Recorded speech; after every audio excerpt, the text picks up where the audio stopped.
how can you roll out benefits from the government, resources from the government, in a way that helps those who need it most first, without making those who don't get it first feel like they've been left behind? And what politicians are very good at doing is pointing out unfairness or perceived unfairness, and then leveraging that anxiety and that dissatisfaction for votes in order to win elections. And so it's almost as if the tension in the system is good for fundraising and good for winning elections, and solving problems is good for the people, but maybe not for your prospects.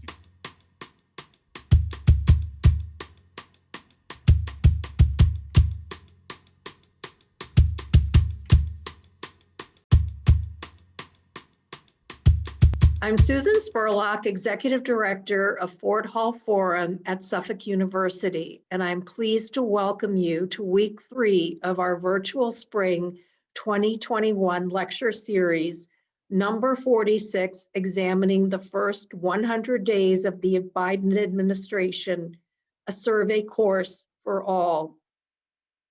The lecture series continues this evening with Fixing What's Broken: Racial Justice, Gender, and Biden's Equity Agenda.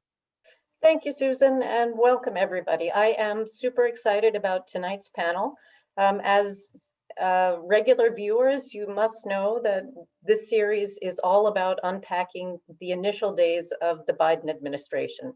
So we're following along significant policy areas where President Biden has made some ambitious promises. Now, the context here is that Joe Biden is inheriting a lot of problems.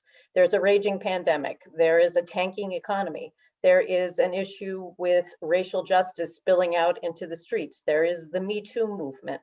And he has sort of packaged all of this together in a promise that he calls his equity agenda. And tonight, we have an excellent panel to discuss what he means by his equity agenda and what they think he can accomplish by approaching it in that way.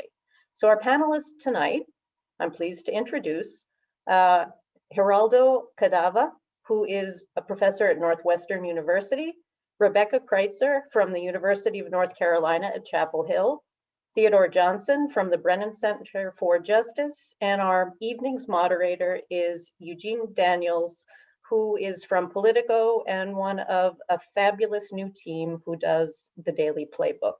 So I'm going to toss the panel over to Eugene and sit back and try not to ask questions.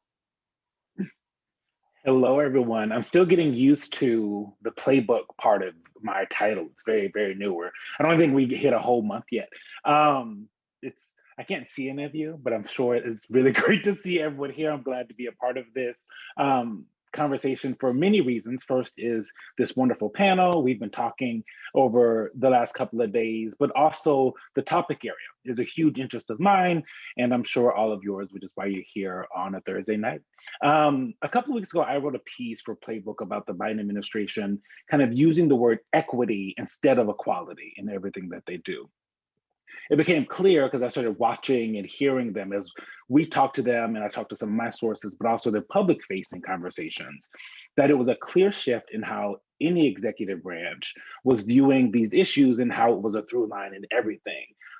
So I kind of want to start with the question of what is the difference between equity and equality. And I think we have some graphics to show you to kind of give you a sense of what we're talking about, because I always come back to this one in particular, when I think about equity versus equality. You've probably seen it before. I don't know who originally created it. It's been around for years. So to each of our panelists, I want you to describe for me the difference you see between equity and equality. Rebecca, I'm going to start with you. This is such an important question, and it's a distinction that's really only emerged in recent years, this emphasis on what is equality versus equity. Well, as the picture suggests, equality means that everybody is given the same treatment. Everybody is given the same set of services, they get the same access. But the problem is that we're not all starting at the same place. And in fact, another version of that figure that you just showed has like the person who's on the short, or the shortest person is actually he's in a hole, he's below ground. And so the idea there is that we're not starting at the same place. Some people are starting behind. This is related to the privileges and oppression that we have in society. And because some people are starting behind, and because some people just need more assistance. Some people are shorter in this, extended analogy with the baseball field. And so equity would be giving taller boxes to the people who need it more, digging people out who are below ground. What that means in terms of public policy is that not everybody needs the same amount of services from government. It means that some people need additional help. It means that some policies need to be targeted for certain people. So I agree with everything that was just said. And I think two things I want to point out. One is oftentimes when people hear the word equity, they think we're talking about making sure everyone gets the same outcomes, that we're sort of, and we are giving, no matter how much effort you put in, that everyone's going to get the same thing at the end of the day. And that is not what equity is.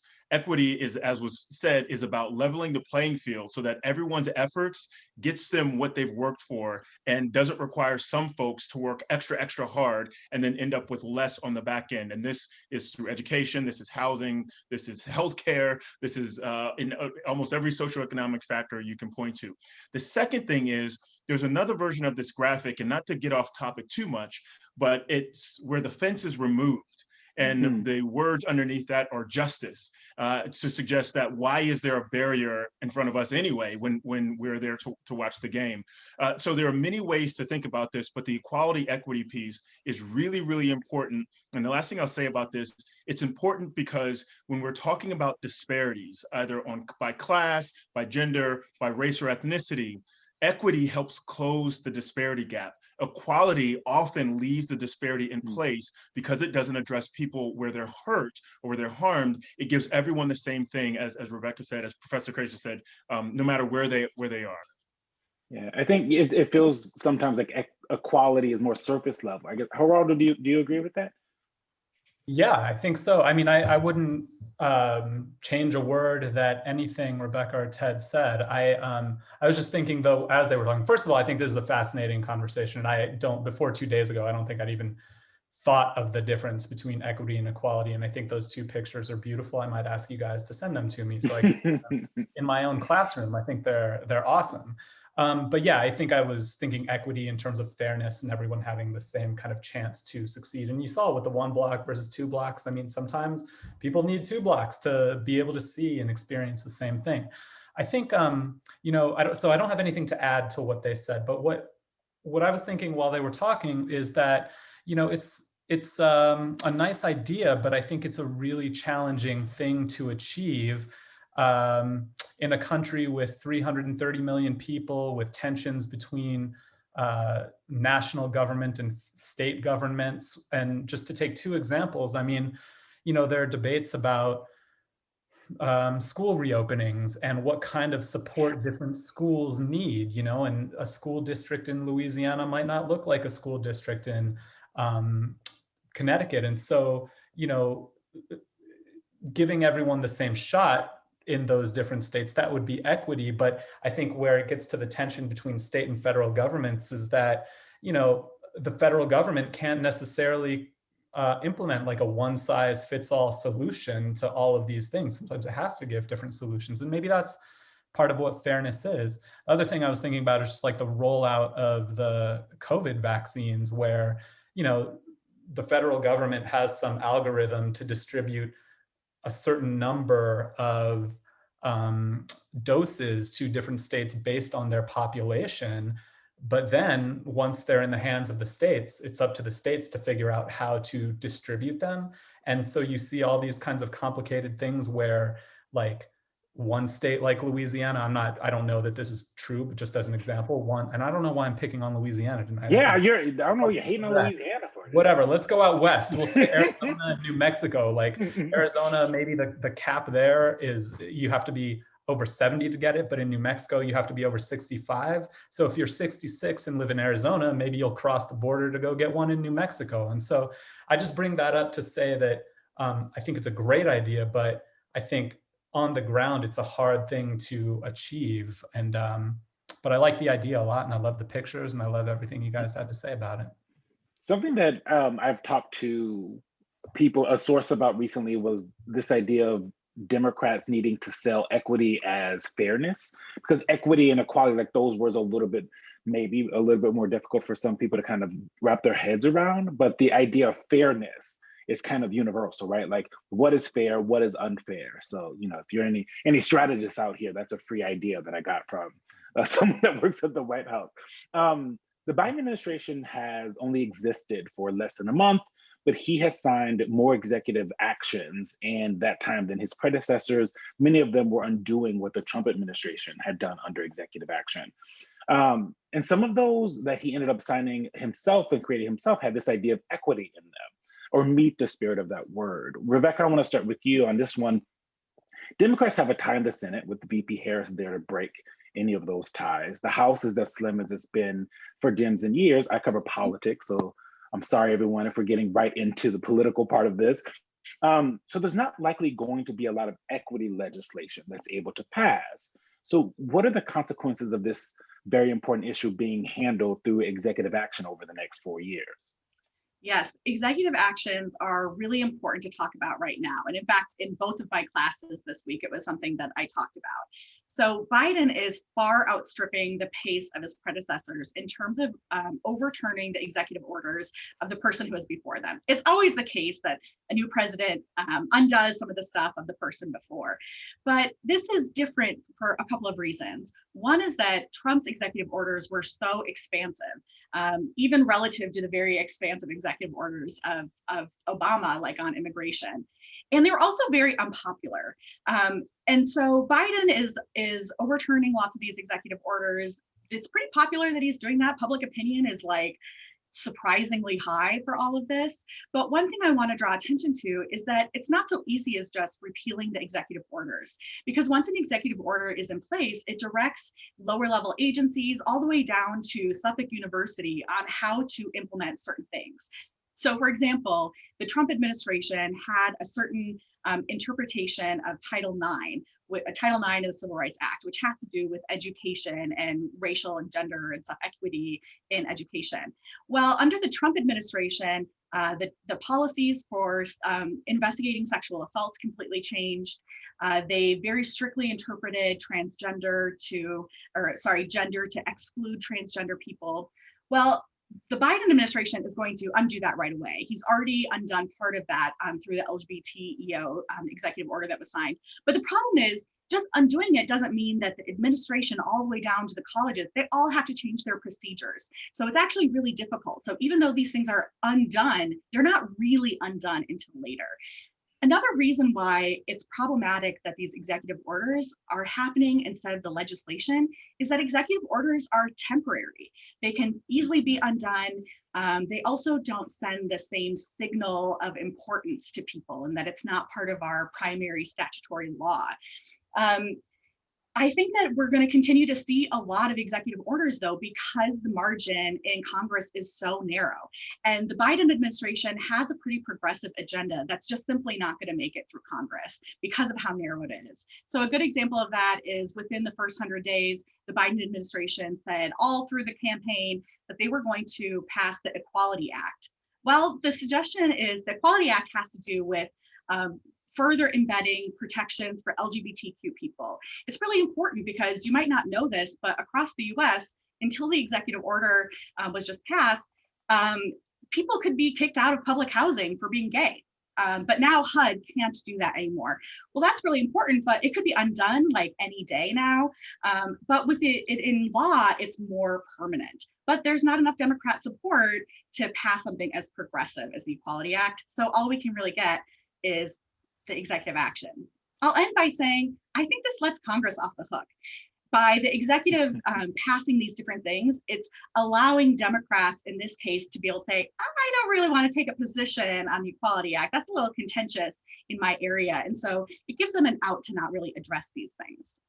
No, I think that's something I've heard a lot over the years, is that Congress has kind of ceded a lot of their responsibility on some of these things because Congress, especially in the House, every 2 years, they're up every 2 years, right? So they're basically there's like 8 months of when they're not campaigning, literally like 8 Oh, months. I'm going to correct you. In the political science literature, we all say policymakers are single-minded seekers of re-election. And the reality is that everything they're doing is always going to implicate their future elections. And I'm not just talking about people in Congress, I also mean judges. Judges are more likely to give a longer sentence for people as they get closer to their election. As soon as they get reelected, the time of sentences goes down. That's crazy. It shows how important these elections are. Yeah, Harold, I see your hand going up. Yeah, I was just curious. I mean, I don't know if these are follow-up questions or just kind of throwing a couple questions out for everyone to consider as we go here. But, you know, I'm wondering how you guys feel about the idea that executive orders are by definition almost a sign of government dysfunction. Like they're a sign that the government's not working, because it just seems like we're just swinging on a pendulum from one administration to the next, to the next, to the next. And that doesn't, you know, it's a little bit maddening, because, you know, where to chase the ball. And, you know, this idea about like equity and marginalized, I was reading the equity executive order today, equity, marginalized populations, underserved populations. I wonder if we're in a situation where like every 4 years or whenever an administration changes, we feel like 50% of America basically feels like marginalized and underserved, depending on who's in office. And so those are some questions. And then, you know, I was thinking too, this whole idea of like undoing, it makes it feel to me, and I do think this is kind of where we're at, that we're trying to reset, we're trying to recalibrate and just get back to wherever we were before Trump. But it's not like the years before Trump were defined by equity. You know, there was a lot of inequity before the Trump years. So it's not just that we're trying to reset or undo. It's like, so I don't know. I mean, and I can't tell, like reading through Biden's equity agenda now, it feels to me kind of radical and progressive because of where we've been over the past 4 years. But how radical or progressive is it really? I don't know. Yeah, something that I keep hearing from people is that because Biden kind of ran in the primary as like the moderate guy, but in all actuality, like this equity agenda, all of the ways he talks about things, he is actually like the most progressive president America has seen. But that he's kind of tricked everyone because he's an old white guy, and that it seems like it's like, well, old white guys aren't super progressive, when that is obviously not the case. He's kind of like hiding in clothing. Ted, I want to bring you in on this. The idea of equity is great. I love it. We all here love it. But equitable policy seems just much more difficult to both create and then pass and get signed into law. I was working on this story about vaccine distribution, and told a source that it sounded like, you know, them thinking about equity first when they were talking about making sure that there were mobile vaccine units in certain places would make their job more difficult. They use the word dynamic. So they try to make it not seem as negative. But, you know, semantics. So how can the Biden administration and anyone who's making law for that matter make sound policy that works and can pass while embedding this super important idea of equity into it? Yeah, so that is the $1 million question of politics and frankly, in public policy. How can you roll out benefits from the government, resources from the government, in a way that helps those who need it most first, without making those who don't get it first feel like they've been left behind? And what politicians are very good at doing is pointing out unfairness or perceived unfairness, and then leveraging that anxiety and that dissatisfaction for votes in order to win elections. And so it's almost as if the tension in the system is good for fundraising and good for winning elections, and solving problems is good for the people, but maybe not for your prospects, because you're helping the other guy do good things. So the trick, in my view, is something President Obama was rather adept at, is to sell the policy as if it's colorblind, sell the policy as if it's equality policy, and that it's going to help everyone. No one's going to get left behind. If anyone gets left behind, it's the super rich. They don't need our help. But the middle class, the working class, those below the poverty line, they're going to be helped by this universal policy like Obamacare. But then the way you bake equity into policies of equality is in the prioritization of who gets the benefits first. And so if you were to, let's say, I think I mentioned this when we were talking earlier this week about infrastructure. Let's say we finally have infrastructure week, and the infrastructure week turns into like a federal jobs program to address the unemployment rate. That is a policy of equality. Everyone's going to be helped by the government's investment in infrastructure. But the way you make it equitable policy, the way you address racial disparities, socioeconomic disparities, is that you roll out the program by zip code, perhaps. I mean, you can't do it by race because you'll get some racial quota challenges in the courts, et cetera. But by zip codes allow you to factor in racial demographics, socioeconomic demographics, and you're basically, I'm just helping the areas that are hardest hit first in order to get those places moving because they need the help most. And then now what you're doing is addressing the disparity question, making equality policy equitable in its implementation. And this, the last thing I'll say on this is where the executive does have some wiggle room. The executive orders basically signal to the executive branch, here are my priorities, and here is how I expect you to implement, this set of things that Congress has told us to do, or this set of things that Congress has not told us to do, but I'm sort of, redirecting our resources and efforts. And so that is the dance. Can you sell a nation on equality and then implement it through an equity lens without getting caught with your hand in the cookie jar? And I guarantee you, the other side is going to sniff out what you're doing and call it out to ensure that it hurts you in re-election bids and helps their chances. Yeah, I mean, there was when Marcia Fudge, who is the nominee for HUD for Joe Biden, she was having her confirmation hearing. And Tom Cotton, the senator, asked her to explain the difference between equity and equality. And what he seemed to be trying to get at is like, but do you think that race should be a defining factor, right? Like this is some kind of reverse discrimination? I don't know if that's I know we all probably don't agree that that's a real thing, but like that, it seemed to be where he was going on that. So that part about, other people kind of sniffing it out seems apt in that case. Geraldo, on day one, and I kind of want to shift a little bit to kind of like immigration, right? Because immigration was a huge part of the Trump administration, and the way that he thought about almost everything, right? Like we keep the people here that are white, and we keep other people out, basically. And President Biden, he rescinded the Muslim ban, he paused the border wall construction, ended the national emergency declaration at the border, which was kind of siphoning some funds from defense. And there is an immigration bill that is being worked on. Though it's no clear timeline on when that bill is going to be taken up.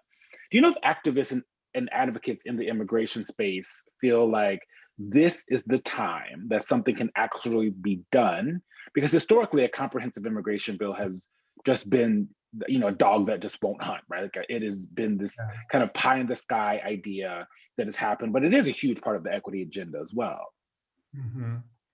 Yeah, this is great. And I want to say, Ted, too, that was a great answer. And I feel like your answer about equality and equity and, how you pass equality policy, but then implement it in an equitable way.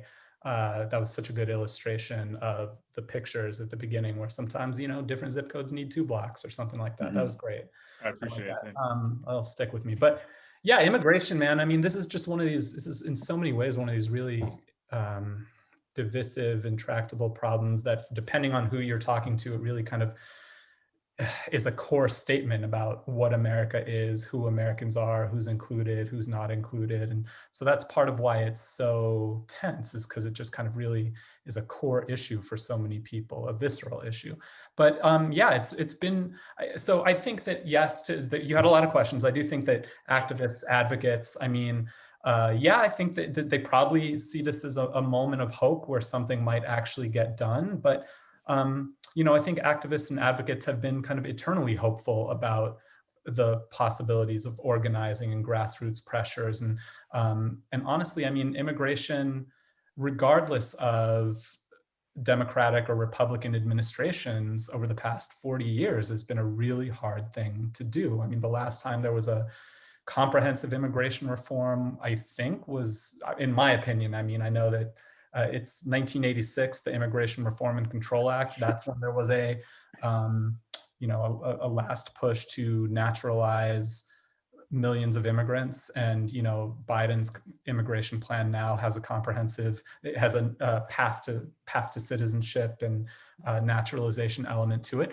But that was like 40 years ago, I mean, and I don't know, I don't know if we're on the brink of something truly transformative and progressive. I think there are some reasons for optimism. I think to talk about, the point of this whole panel in some ways, I think there's reasons for optimism because of the strength of the statements that have been made so far, but there's still an element of like, let's wait and see what actually happens. And even with the border and immigration executive orders, I think really what's going on is that there's like a 60-day review period where Biden is going to go back and review a lot of Trump's policies. And I actually think that when it comes to immigration, some of them will stay in place. I don't think they all will. I think kids are still being detained and put in detention centers today. And, this is a review period. So we'll see what actually gets changed. And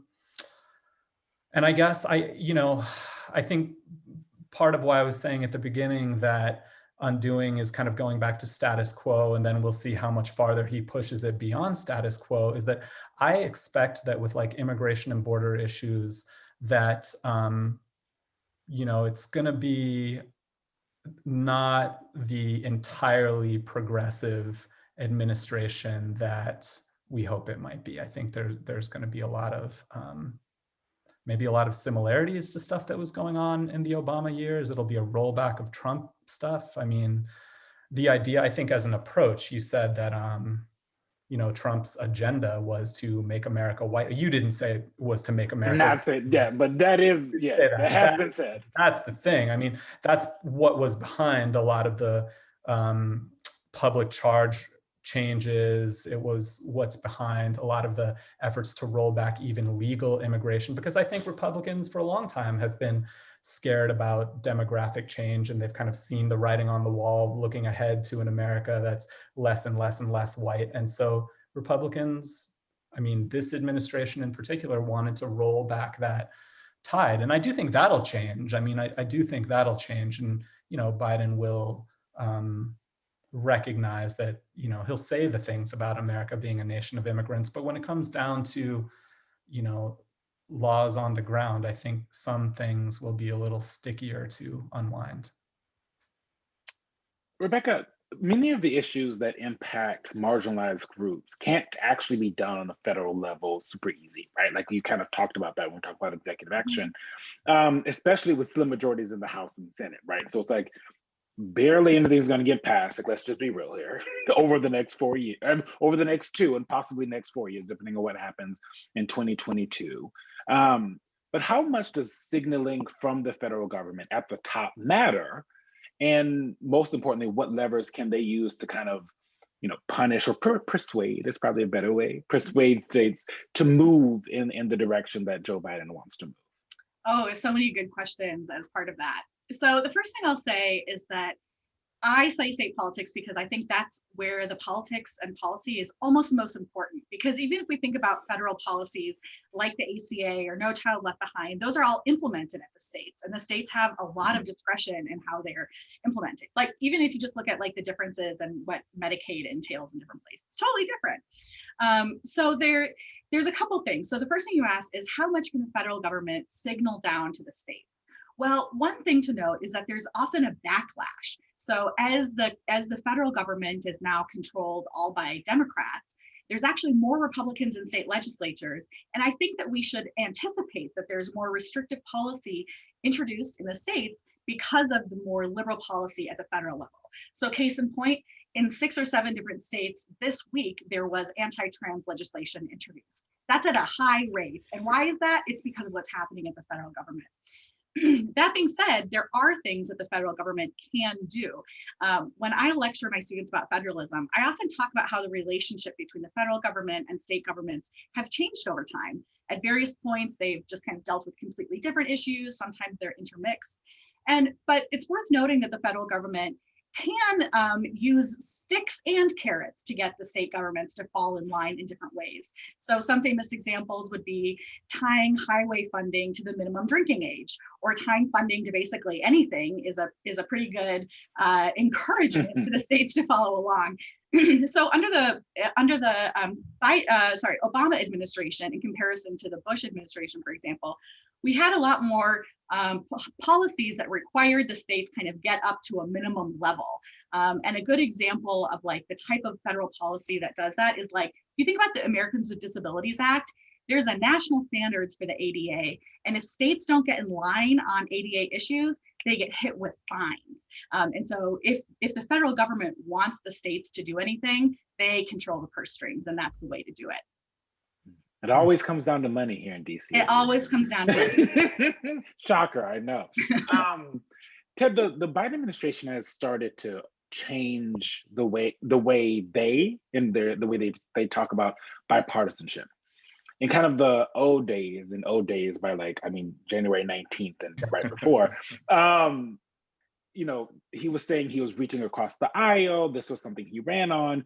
And we were all thinking of it as, oh, he means Republicans and Democrats in Congress have to come together and compromise and do all of these kinds of things, even with any type of majority. But recently, there have been members of his administration that have started to make what it seems that bipartisanship for them actually just means something that most Americans support, right? Like using this idea of, okay, well, we got 60% of Americans that say this is great, so it's bipartisanship. Let's move it through reconciliation, or let's move it through however we can. And it feels like an interesting tactic, right? That because there's so many things in American life that have bipartisan agreement that have not been taken up in Congress. So I'm curious what you think about that in a world where, one, there's not a lot of bipartisan agreement on a lot of things in this country anyway, and two, any kind of backlash that could, come from that. Yeah, so I think it's smart because you're not going to win over a party that is where many of its members still don't believe you've won the election in like that it was valid. Like hyperpartisanship and political polarization is such that any attempt at bipartisanship actually disadvantages the parties, because being seen as being cooperative with the bad guy, with the enemy, with that team over there is not good for electoral chances or for your fundraising. So there's actually, our system now has incentives not to be bipartisan. Instead, it's incentivizing more polarization and more sort of political ideologues. So I think the tactic of saying, okay, the party system may not allow us to be bipartisan, but Americans who belong to different parties may, if we appeal to them, we may have a bipartisan public that we can sort of hang our hat on. Perfect example of this is in the state of Florida. Recently, just last year, there was a direct democracy state referendum measure that would re-enfranchise folks that would have been incarcerated because of a felony. So they've been released, but in the state of Florida, like many other former slaveholding states, once you've been convicted of a crime, of a felony, you lose your voting rights forever unless given a pardon by the governor. So what a lot of organizations did over a decade or more was eventually get a question brought directly to the people. And they asked the people in an election, or in a question, do you think formerly incarcerated felons should have their voting rights back? And in order for that measure to pass, they had to get 60% of Floridians to answer yes. And they got 65% of Floridians to answer yes. Democrat, Republican, white, black, middle class, poor, 2/3 of Floridians, you can't get 2/3 of Americans to agree on anything. 2/3 of Floridians agreed, yes, these folks, after they've paid their debt to society, should have the right to vote back. And then the Republican governor and state legislature blocked implementation of the people's expressed will by saying, well, first, those felons have to pay all the fines they owe to the state of Florida. And we're not quite sure how to calculate those fines, but we'll let you know when we figure it out. Meanwhile, the presidential election of 2020 happened without these folks being able to participate. This is a perfect example of the will of the people, Republican and Democrats, saying they want something, and then the hyper-partisan state governments and hyperpartisan federal government blocking the will of the people because it's not in their political interest to do so. We've seen this after mass gun tragedies where the vast majority of Americans say we want universal background checks. Nothing happened. After George Floyd was killed on Memorial Day, Republicans and Democrats said, yes, we need criminal justice reform. Nothing happened. So this is not a problem of the public being so divided that we can't agree on what to do next. This is a problem of a broken system of governance and politicians putting their electoral prospects ahead of the will of the people, and such that the government is not responsive to the bipartisan and cross-ideological interest and expressed will of the American citizens. Can I jump in for like 2 yes, seconds? please do. You mentioned that it's so hard to get 2/3 of Americans to agree on anything. You know what 2/3 of Americans agree on right now? The COVID relief plan, the $1.9 trillion COVID relief plan. 2/3 of Americans agree on it. Super, super, super popular. And if it passes in Congress, it's going to be through these procedural, like strange ways that policy gets made, not the regular way because of the partisanship in the chamber. But people, they want the plan. But what, if I can ask, what's up with that though? Because like presumably they are beholden to their voters, right? So I don't understand. So the Republicans, even if it's 2/3 of Americans, it's got a mass, or what is that, a supermajority of support in America. I don't know if you can refer to like the population as a whole as supermajority. I say let's do it. Let's do it. We But make like, the rules. at some point, that some percentage of those 67 people have to re-elect the Republicans who aren't supporting it. So what's going on there? Like, how does that work? Well, you forgot that there's 2 elections, right? So the first one is the primary. And so who votes in primaries, who donates money, who puts signs up, that's not representative of the mass public. That's representative of like the extremes of the wing. So it's true that they wouldn't necessarily get mass support in a general election, but because they first get nominated by the party and then they get all of the party support, all the money and everything like that, then they get reelected. That's why, fun fact, if you look at incumbency rates of individual representatives, the incumbency rate is like 80-90%. But only like 9% of people actually approve of Congress, which is pretty telling that most people don't actually like Congress and they recognize that it's a kind of a broken institution. Yeah, and also people hate Congress, but they tend to like their congressperson, which is why the incumbency rate is so high. But the other part of this is when the public is presented a question free from party labels, you will find that the public agrees on lots of things. But as soon as you label something Democratic or Republican, we separate and go off into our camps and we vote with our team. So you will see the very Republicans in Florida, for example, who voted to re-enfranchise felons will still support the Republican governor who blocked their vote from being implemented, because it's either the Republican guy who's on my team or the Democratic socialist who's going to, tax my kids into the next century, and all the stereotypes begin to take place. And it happens on both sides. This isn't meant to chastise one party and let the other off the hook. Both sides do it. So one of the problems that we have is that our partisan identities have become so entrenched in our social identities that our political identities, our political preferences get clouded by our partisan allegiances. And there's a number of great political science books. We were talking earlier about Liliana Mason's book, Uncivil Agreement, I think it is, that talks a lot about these mega identities that stack social identity, plus racial and ethnic identity, plus political and partisan identities all on top of one another. So that if I say I'm pro-life, then Democrats will say, oh, he's a Republican, he's against racial injustice or racial justice. Like there's a whole set of characteristics that come with a partisan affiliation now. And it's really hard to break free of that social pressures of partisan allegiance. Before we are running out of time, and I could literally do this conversation all night long. So, but I know we have producers that are going to make me move along. I do want to get to this question of how do you, or can we, decentivize, I don't know if that's a word, decentivize hyperpartisanship, right? Because it feels like it's such a level. I'm not feeling great about it after what Ted and Rebecca just said, honestly. And I kind of want to just quickly, for each of you, like, how do you think we can decentivize this hyperpartisanship? Geraldo, I'll start with you. Well, I was actually going to ask a question that's related to this. That I'll answer your question. I promise. I'm not. Yeah, answer mine. But I've been wondering. I mean, I would love at some point over the next half hour just to hear your guys' predictions about whether and I think it's related to the partisanship question. When thinking about this moment, I have had a hard time as a quote unquote like analyst or expert, putting on my analyst expert hat and pretending that we're analyzing these things in normal times. Like we're talking about partisanship, bipartisanship, we're talking about federalism, we're talking about exit polls and returns and all of these, you know, litmus tests that we've used. I don't know if that's the right word, all these standards that we've used for decades and decades to understand politics. But you know, last summer was a period of mass riots. We're living in a pandemic. A month ago, there was like an attack on the Capitol. These are like not normal times. And, you know, we talk about like pollsters being wrong in November. I mean, one of the things I was wondering was whether in these moments of realignment, when there are shifts that we don't quite understand the meaning of them yet, is it just harder to poll Americans in these kind of uncertain, unstable times?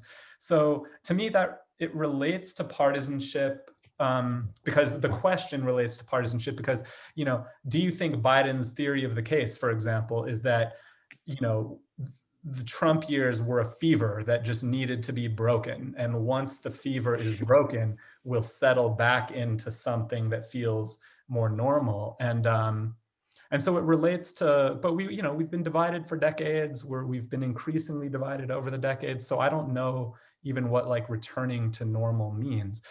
I believe, I'll answer your question quickly. I believe personally, and maybe this is just my temperament, my makeup, I still believe that having conversations with people that we don't disagree, that we don't always agree with is important. I think that's a virtue. I don't like, I mean, this is why I wrote a book on Hispanic Republicans. I remember like Van Jones after 2016, he had this whole project on CNN where he would like go talk to people that he didn't agree with necessarily, just to have conversations with them. I guess it didn't work. That was 4 years ago. But Van Jones did not fix racism, did not. He didn't fix it. Right, he didn't fix it. And it was too much to expect of him to fix it. But I still believe it was a noble endeavor to try to do it. I don't think you can give up on that, you know? Yeah. Rebecca, what do you think? Okay, my answer is so clear in my head. It's kind of two things that we have to change. First of all, we're not going to have change unless there's change at the mass society cultural level.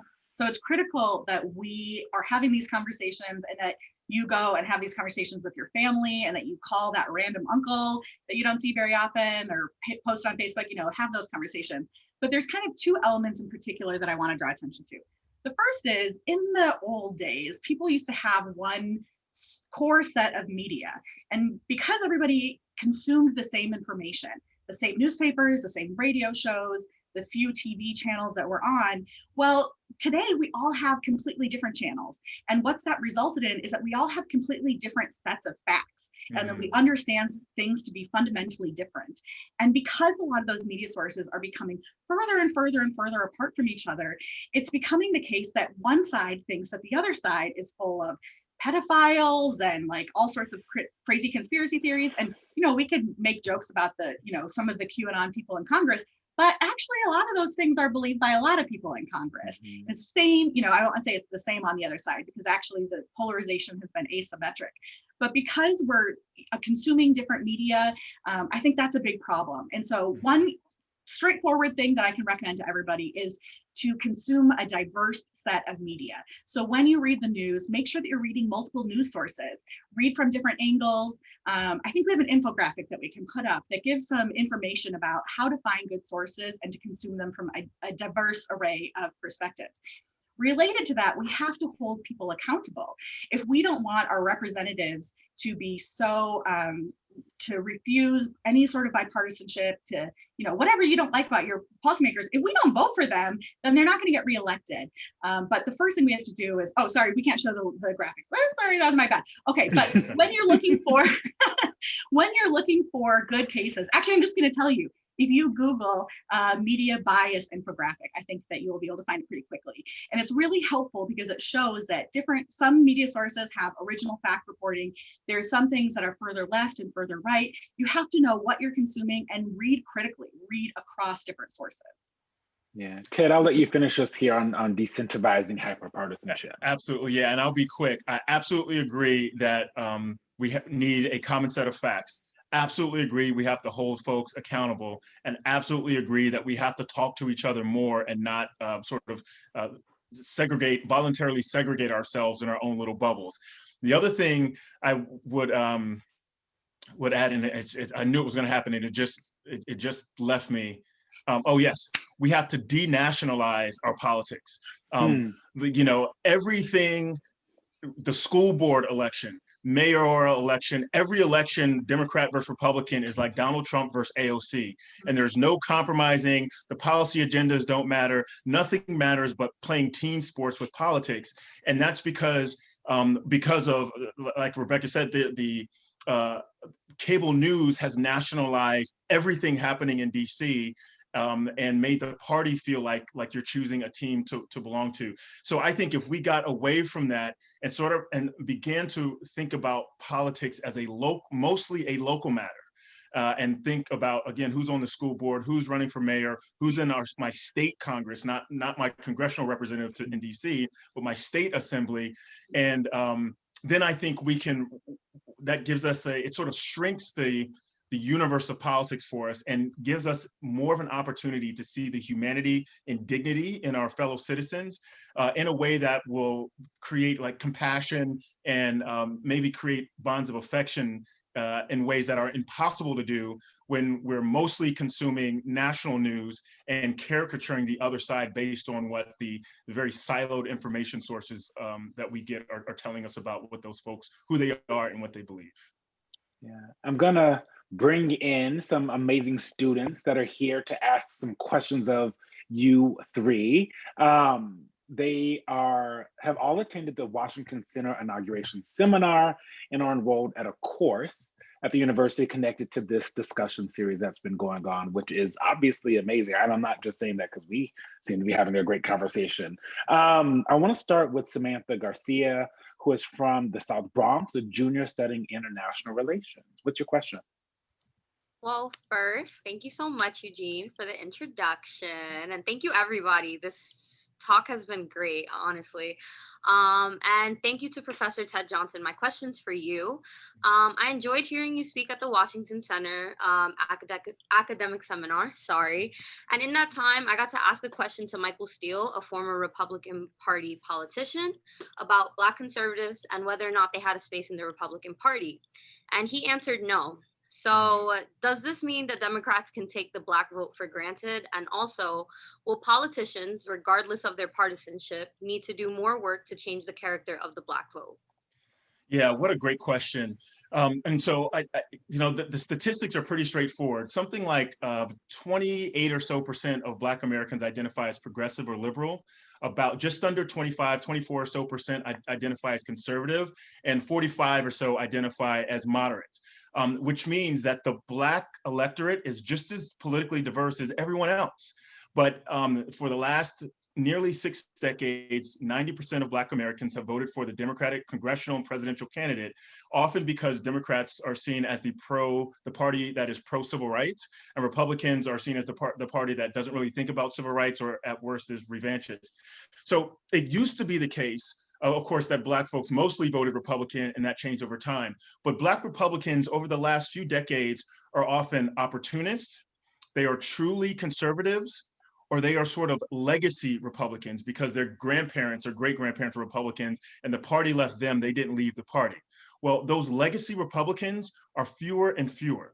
And the Black conservative Republicans, my father was one, but he couldn't stomach the Trump presidency, and he couldn't vote against the opportunity to have a first Black president when Obama ran in 2008.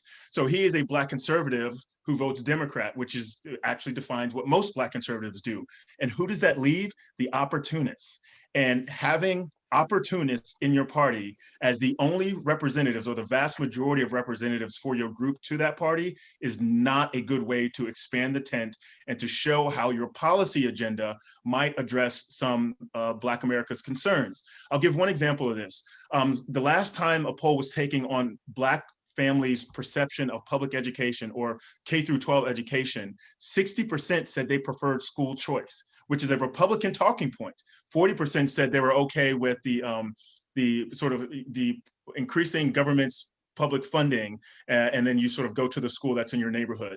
And so this is something Republicans have run on across the country, but they cannot make their message stick with Black Americans because they don't have any Black people to talk about it. When they go to Black communities, it's the first time they show up, and they're sort of engaging for the photo op and not because they really believe they can make a policy appeal.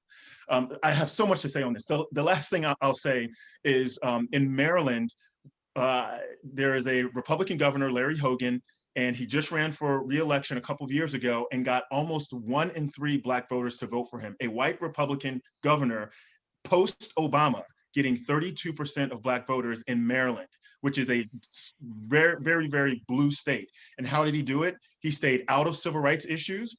He wasn't pro, but he just kept quiet. And he trumpeted everything he did he knew Black folks like education, like job, lowering the unemployment rate. And all he did was talk about that in Black communities across the state. And he beat out Ben Jealous, who was a progressive former president of the NAACP, for governor by winning 1/3 of the Black vote in the state of Maryland. So it is possible. The future of the Republican Party, if it does not get better representatives in its party, better spokespeople in its party. Michael Steele was a relatively good one, and now he's pretty much out. There is no future for the Republican Party among Black Americans. And that does mean that the Democratic Party may not work as hard. The one caveat is, and then I promise I'll shut up, Democrats have also recognized that if they don't get high turnout among Black Americans, they do not win elections. So they can only take the vote for granted so much. If they want to win office, they have to get Black voters to turn out. And that means that at some point, they're going to have to deliver on the desires of Black Americans. Thank you so much. Thank you. Abby, you are from Delaware, the home state of the president, who he used to take the cellar right over to Delaware. He talks about that all the time. He used to know everybody, as he used to do when he was a senator. Your second year studying political science. You have a question. Thank you so much for the introduction, and thank you so much to the panelists. It's been such a pleasure to be a part of this webinar. And my question is for you. On January, yes, it is. Oh. On January 15th, you announced personal news on Twitter, and you said, "Who would have thought that one day a noisy, loud, gay Black boy would one day get to cover the White House and author Playbook?" And I just really love this tweet, and I wanted your perspective on, as we spend time discussing this nation's equity agenda, what advice would you offer for people my age to aspire to your level of success and recognition? But first of all, thank you very much. That's very kind. Sometimes my tweets get me in trouble. This one has ended up being pretty good. And I keep not doing that. I think I'm still getting used to being the person to dole out advice. But the thing I will say is that the things that marginalize you in society, the things that other people may look down upon about you, they are not a bias. They are indeed your superpower. I came out and I was 27 years old. I turned 32 tomorrow. So I came out super late in life. I was always Black, but I came out as gay super late in life. And since then, and like really embracing who I was as a person fully, and it's always a struggle and a battle. Success doors have opened for me. And so I think, be yourself sounds like such a kind of trite thing that they tell us when we're kids, but it's very true. Like, if you find and can safely be who you are, that is going to free up so much space in your brain to do other things, right? Like you're not always thinking, one, do I sound too Black? Do I sound too gay? You're not thinking about those things. And so you're able to just like do your job and be more creative and find different ways that different things that people are missing, and whatever you decide to do in life. And so I think truly embracing who you are has been something that, as corny or cheesy as it may sound, has really kind of opened so many doors, because I've just been able to do what I want. Like I've been able to just be free and think of the world in a completely different way. And for those of you that want to be journalists or anything like it, a lot of the time people see our experience as a bias, right? They're like, well, can a Black person cover jails? Can they cover the Black community? Can a gay guy cover, gay marriage? And you never hear that from when they're talking about people who are cisgender or people who are white, because they see our lived experience sometimes as a bias. And so do not embrace that. Your lived experience are not a bias, they are an expertise. And you have a voice and a way of saying things and a way of thinking of things that other people don't and cannot. They can't buy it. They can't read it in a book. I don't care how many, how to be an anti-racist books they read. They can't get it, right? And so embrace that part of yourself as well. Thank you for that question. I wasn't anticipating that, but listen, thank you. I want to go home now. We're done. Yeah. That was beautiful, man. It's going to be downhill from here. I don't think so, not at all. Thank you, Abby. RJ, you are a graduate student studying political science at the university. What's your question? Thank you so much, Eugene. And thank you so much, everyone, for being here. You're all excellent. My question is for Professor Kadava. So one of the fastest expanding groups of voters in the United States are Latinos. Former President Trump made inroads in Florida, whereas Joe Biden made progress in Arizona. What do you think accounts for those differing results, and what trends do you see emerging? Whew. I feel a little bit like Ted here. I mean, I'm gonna have to try to. I'm already long-winded, but then when you get me going on something I actually have studied and know a lot about, it's just look out. You're about to get hit with a tsunami. Yeah.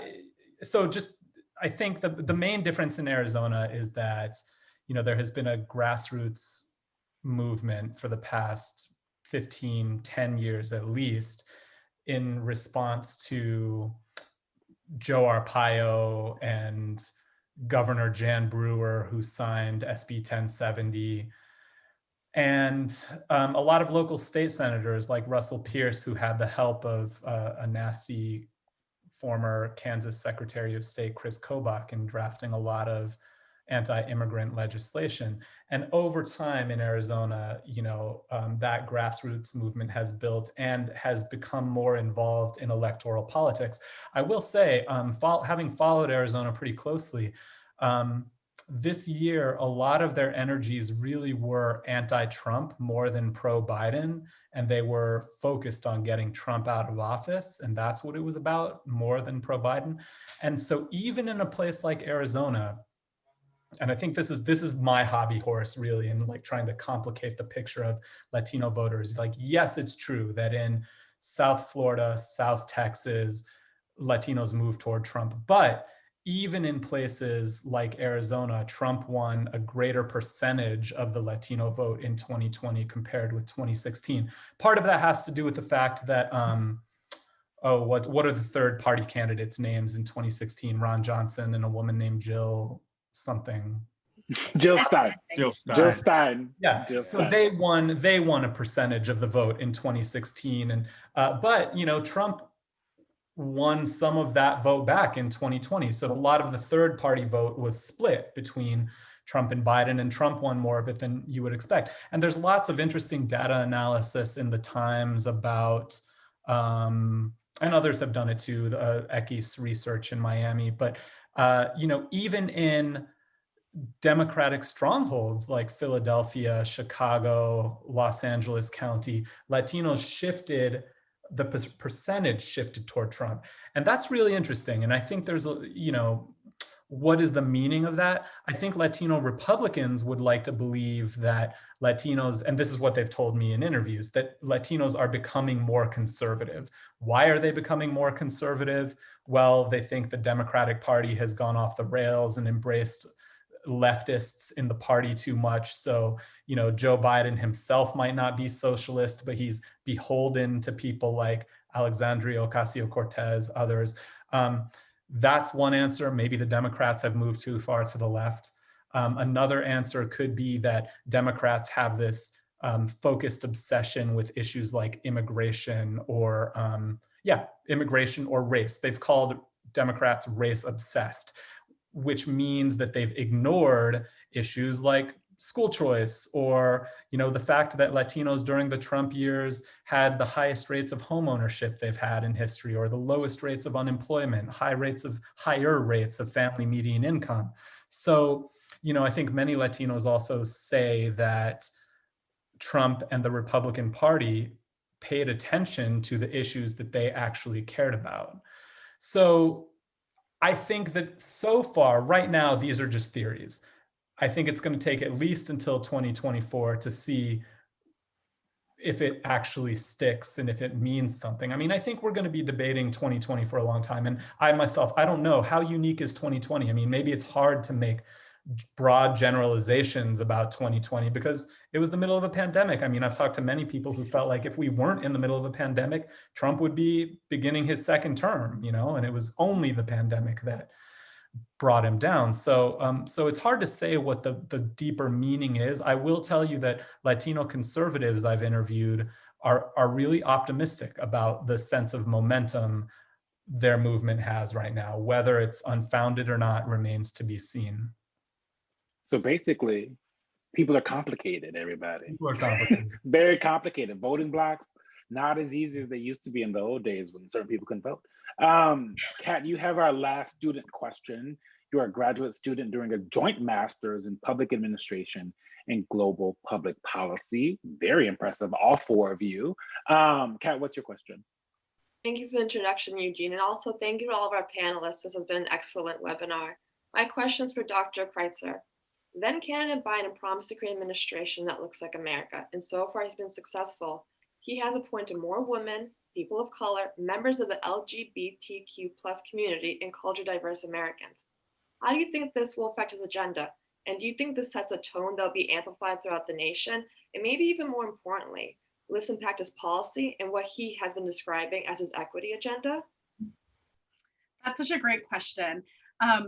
There's a whole lot of research on what's called descriptive representation, which is the idea that people who hold certain politically relevant descriptive characteristics like gender or race or sexuality or disability, they have insight into the issues that affects that community in particular.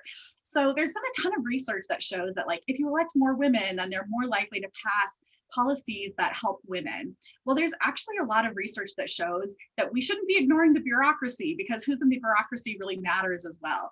And so it's great that the Biden administration has such a heterogeneous and diverse set of people who are working for them, because it means that on any sort of panel, say it's just a panel on transportation, our new transportation secretary, Pete Buttigieg, is gay. It's possible that he's also going to hire other people that will keep in mind the different intersectional relationships people have with transportation. So for example, that people who use transportation are predominantly women and women of color, and yet most of our transportation is done by city planners who are white and male. And so that's one of the reasons why actually our transportation system doesn't necessarily help the people who need it the most. So having all sorts of people across these different agencies, commissions, secretaries, it means that just on any sort of issue, even if it's not explicitly about gender or race or disability, they will bring their own lived experiences to it and shape what things they think are the most important or how to phrase things. And they'll also be able to think about this could have an unintended implication down the road. So we'll see. I mean, we're living in an era where we can collect a lot of data on it so we can track to see if there's been big changes. But we know, looking at the state governments, that by having more women on county commissioners, for example, that more money actually goes towards programs like crime prevention and poverty prevention and things like that. So there's a lot of reason to hope that this will make a big difference on policy. Perfect. To the students, thank you, Samantha, Kat, RJ, Abby. Thank you guys so much. Now go fix everything for the rest of us, along with the rest of your generation. Thank you guys so much. We have some audience questions that we want to get to before we let all of you, probably go eat dinner. Nina asks, can the Biden administration meaningfully tackle the undue influence of corporate interests on government? Ted, let's go with you on this one. Wow. Easy question, right? There's a well-known paper in political science called Testing Theories of American Politics by two professors, Gilens and Page are their last two names. And what they found was that public policy outcomes were 15 times more responsive to organized business interests than to the average American citizen. So do I think Biden can undo that? I'm not so sure. Here is again the art of public policy. There's not really a formula to this, but it's more art. Can Biden or his administration align the will of the people to the will or desires of organized business interests? Can he leverage their interests, the things that they're willing to push through Congress, for example, and layer on top of that the things that the average American citizen wants? To the extent he's able to do that, he'll be able to sell that he's done what the people have asked for, even though the people's will may have ridden on the backs of organized business interests. But I don't think he can fundamentally reshape how politics, what it's responsive to. The Declaration says that the government derives its power from the consent of the governed, and we are still trying to realize that declaration. We're not there yet. Yeah. Rebecca, this question is for you. Autumn asks you to discuss the ways in which the pandemic has disproportionately impacted women and especially mothers. Another super easy question. Oh my gosh, this is such a great question. I'm teaching a class on gender and sexuality policy this semester, and I don't like to use textbooks for many reasons, but one of the reasons why I don't is I like to bring in current events. I couldn't help myself when I was writing my syllabus this semester. I assigned an article on the pandemic and gender every week because honestly, there's just so many different things. So like short list, women who are primary caretakers, that is, if we think about like how we calculate the labor force is based off of people who work outside the home, and women of color in particular are likely to work inside the home. Well, with the pandemic, with unemployment is going way up. And in fact, like Black women were the people who were working at all the department stores and our malls, and malls are starting to close. So we already had a crisis with women of color in particular, their unemployment rates going up because of that.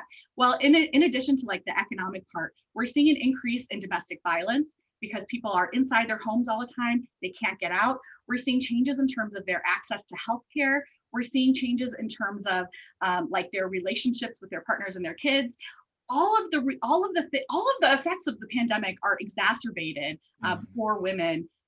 Like the parenthood part is really present. Like I had a friend today, she is at Texas Christian University, and Dallas-Fort Worth closed down because there was weather. And so they said all of the kids who are normally in-person school right now, they're going to be at home, but keep the same schedule. And she, as a professor, was told also keep the same schedule. You still have to teach all day. What we're assuming is that women can provide this unpaid free labor all the time. And the reality is that we can't, and that burden is getting heavier. So I would say in the last few years, one of my favorite trends in journalism has been to read the women's mags. So if you're not reading women's magazines, you are behind. Teen Vogue, Elle, This Magazine, all of those places are so on fire with their coverage, and they have a really good intersectional lens. And there's been so much important stuff written about gender and the coronavirus. I'll add that this is also exacerbated internationally. So this trend that we're seeing of women really being particularly harmed by the pandemic and all of the things that are related to that, we're seeing the same trends internationally. Internationally, domestic violence is up across the board. So what we're seeing here is even exacerbated even more in other places. Yeah, the 19th, also an amazing. Oh yes, the 19th. The 19th, very. I'm always fighting with. I cover VP Harris, and Erin Haynes just got the very first interview she's done as vice president. So jealous, but also very happy to watch Erin. Yeah, the 19th is great. I sent an article today to my students for the 19th. So all of those, check out all of them. They're awesome. They're not the same magazines that they were when I was younger. Right. Right. Cosmo has changed quite a bit since we were kids. Geraldo, this question is for you, I think, because you kind of talked about surrounding yourself and having conversations with people who think differently than you. Matthew asks, critics of Biden have said his cabinet is not ideologically diverse, probably more, almost everybody's pretty progressive. How would you address those claims? And I guess also, how important is it? Does it matter or not that his cabinet is not ideologically diverse? Yeah, I was actually thinking about that question when I think it was Kat who asked her question about representation. I mean, I think there's been a lot of criticism too, that like just representation and just putting Black and brown bodies into positions doesn't necessarily mean, the outcomes that progressives or anyone whose opinions, we might not agree with, it doesn't necessarily mean that that will happen. So, I do think, and I'm assuming, by the way, that in the question, you mean by not ideologically diverse, that they're moderates, or no? Am I wrong? Probably, I would assume that they're super progressive. Well, I will say that Biden hasn't put any Republicans on certain committees and cabinet secretary positions, whereas like if you look at Obama, he had Republicans on his staff. And people thought that Biden was going to do that because there were quite a few Republicans that spoke at the DNC last year. I mean, admittedly, I think primarily about the Latinos. I think he's put forward some middle of the roaders like Mayorkas. I mean, he was entrenched in the Obama years, and even the education secretary, Miguel Calderon, he's an interesting guy. I mean, he's been the state commissioner of education for about a year and a half. And, the ideological divide in, there are a lot of ideological divides, but in education, but among them is like neighborhood schools versus charter schools, whether you support teachers unions or school boards or whatever. He's kind of a middle of the road guy where he has been the head of a state in Connecticut, the Commission of Education, but he, says he supports both charter schools and neighborhood schools. So I don't know, I guess I heard the question as the kind of middle of the roader. And yeah, I mean, I think in general, does ideology matter? I mean, I think if you put, a bunch of middle of the roaders and moderates into the room to come up with policy, you're probably going to get something that's moderate or centrist. That would be my take. I don't know if you guys have other opinions. I think that seems correct. We are running out of time, but I have one final question that each of you are going to have to answer. We started with one of those, and we want to end with one of those. And keep it as short as you can. I would like to end because we've talked about kind of some heavy topics today. So I'm hoping that we can provide the people a little bit of hope as they go off into this holiday weekend. How hopeful are you about us as America writ large getting this equity thing right over the next 4 years, or at least making some inroads in ways that we haven't before? I'll start with you, Geraldo.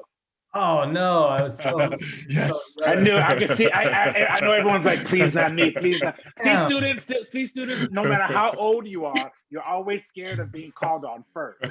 So always know we share that fear. I do think I'm generally an optimistic person. I mean, I like smiling. I like going out in the world and interacting with people. So I do believe that, this extremely hard period that we've been living through for the past year, I won't say it'll end, but it'll change. And I think that the direction of the change is going to be better than it has been. So I'm optimistic, at least. I guess this is evading the question about America, but I am optimistic that the next year is going to feel better to us than the last year did.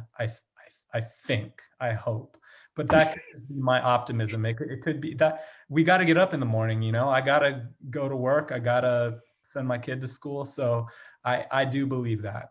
You got to put on sweats on the bottom and a dress shirt on top. That's right. I know. I'm not even going to show you what's going on down here.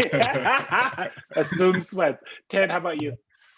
Yeah, I'm the same. I'm optimistic. I almost can't help it. But some days it's a struggle. And what I will say is the last I think the last decade, the optimism was attenuating little by little, day over day. But I got a spark of optimism that hasn't left me yet last summer. Unfortunately, it was after George Floyd is killed and Breonna Taylor and Ahmaud Arbery. Unfortunately, it's after COVID is taking hundreds of thousands of people's lives. It's after the economy has fallen out and people have lost their jobs. But it's during a summer of protests where people across generation, across party, race, ethnicity, every state in the union, even US territories, recognized that something was amiss in America and that the government needed to do something about it. It was under the banner of Black Lives Matter, but I think writ large, it was a public expressing dissatisfaction with the way government was operating and banding together and showing in signs of solidarity with one another. And that rejuvenated me to see that. I mean, to see a Black Lives Matter march in Montana 5 years ago would have been unthinkable, but it happened day over day last summer. Now, I'm not naive to think that it changed the world, but I do think it gave us a glimpse of what it could look like if we get this thing right. Where that optimism meets pessimism is I don't know if our elected leaders are up to the moment. And it will be incumbent upon us, the public, to hold those folks accountable in order to ensure we have the kind of leadership that will help us become the people we hope to be, instead of the kind of leadership that divides us and pits us against one another just so that they can hold on to power. Rebecca, I will let you finish this off here before we bring high Christina pressure back. here, final word. I'll say I am optimistic, cautiously optimistic. The first thing I'll say is the kids are all right. I love Gen Z. Gen Z kids are like woker than the millennials. Like you're all what the millennials wanted to be and what we thought we were until you came along, and now we realized that we weren't actually that. Yeah. So if all else, I'm optimistic that in many years you guys will be in government. That's my joking answer, because hopefully it doesn't take so long as that. More seriously, I remember when Obama was elected and he ran on this theme of hope and optimism, and people felt like this sense of like big and wonderful things are going to happen. But I think in the Obama era, we all had rose-colored glasses on and we didn't know how to actually do the work. And I feel like today, especially when I interact with my students, that there is optimism, but that optimism is paired with a sense of reality and a sense of responsibility and a need to like make real changes. Whereas in the Obama era, we're like, yes, now we elected a Black guy. That's great. And I think that now we know, oh, if we want change, we actually do have to go in the streets to march. Not just sign something online. So I do think that, I'm cautiously optimistic, but we're on the precipice. We're in a critical moment right now. And honestly, it could go either way. So what we do, what you encourage your family and your friends, and like what we as a society decide to do right now will have a really big difference. You guys are amazing. I could do this all night long. I haven't eaten today, so I'm hungry, but we could we all grab, some food, a little bit of wine. I could do this all day long with you guys. Thank you so much. This is here in 30 minutes. Exactly. Yeah. Christina's here to send us all home. I don't want to send you all home. This has well, I guess we're already home, technically. Yeah, that's right. Literally everyone's in their homes. This has been an excellent conversation. I have to say, I've got a group chat with lots of students going on and my phone is exploding. So they have lots more questions and they would keep you here all night as well. So, I mean, to wrap it up in professor kind of fashion, I would say this is a work in progress, as is the Democracy Project. And what you all made us think about tonight is exactly that it is a joint project and that we've got a lot of work to do, right? We're in a moment where there are policy opportunities, right? And what we make of that and how we hold our elected officials responsible for that change is up to us. And I think that message, especially to students, and of course, all of the rest of our audience, right? We have a more diverse audience than just college students here, was really, really optimistic. So thank you all for being here. And this conversation, I assure you, will continue well past tonight. Be safe and I forgot it was a long weekend. It's just another Zoom day, but have a nice long weekend, everyone, and thank you. Thank you. Thanks, everyone. Thank you. Thanks.